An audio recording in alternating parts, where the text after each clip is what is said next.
We were asked to review the case of Heidi Roizen, a successful Silicon Valley venture capitalist and networker.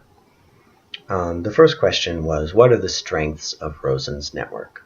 The first strength of her network is that she started extremely early. Her first job out of college, she had a friend who knew a hiring manager at the company that she wanted to work for. She got the hiring manager's phone number and called, forging a deep personal connection with this hiring manager, which got her the job, her first job out of college. This was her first success of networking, but it wouldn't be her last. Royal Ferris, a close personal friend and longtime partner of Heidi Roizen, says that she's able to turn even a brief conversation into one of substance. This is an important strength in a networker because it means that people will remember her better, and it also means that people will come back to her for advice in the future if they remember she gave good advice in the past. After she left her first job, she leveraged existing groups in the industry to further build her network, and she took strong stances on issues which displayed her integrity. She was eventually elected president of the SPA, an industry group, which helped her build her network among people of power and influence.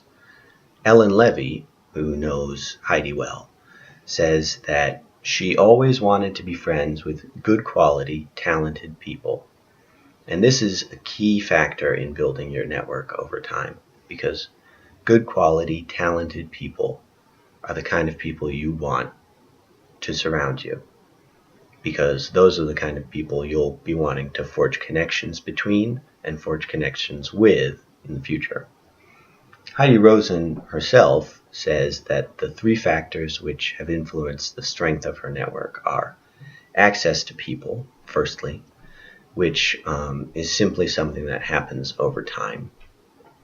Performance, which means that when someone approaches her, she does what she can to help them, and they can be assured that she'll try to help them. This helps eliminate the takers from a network. If someone doesn't do anything to help when you approach them, but then approaches you later asking for help, that's something a taker does, and that drags down the network, it breaks connections, all bad things for a network. Lastly is consistency. Heidi knows that when people approach her, and people know that when they approach Heidi, they'll get a consistent response. She might not be able to help them, but she'll be polite and she'll be generous with them. So this encourages people to keep coming back to her in the future and helps build her network further. The second question was how concepts we've recently learned influence the power, influence, and success of her network. Cialdini says in Harnessing the Science of Persuasion that reciprocity is a very important factor in persuading people, and I believe it's helped Heidi. Heidi always responds to emails, even though she gets over 300 a day. And when she worked at SoftBank, a venture capital firm, she would spend hours responding to business plans that she had rejected, giving them comments, even though they weren't going to go forward with a business relationship. Well, this might seem like a bad idea at first. Those businesses would take her comments to heart and come back later with new and improved business plans that she was able to accept, which would make the company money. And furthermore, the people would remember that she was willing to help them out even though she passed on their plan. Heidi says it best herself about some journalists who she met while working for the SPA.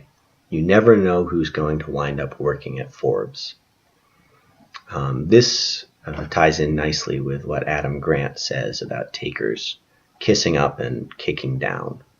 Be kind and generous to the people who can't do anything for you today, and in the future, when they can do something for you, they'll come back. Uzi and Dunlap discuss in How to Build Your Network the importance of brokers. And a broker is someone who builds connections in a network, not just within a network, but also between networks. And Heidi found it extremely important to build deep personal ties with brokers as her network grew larger.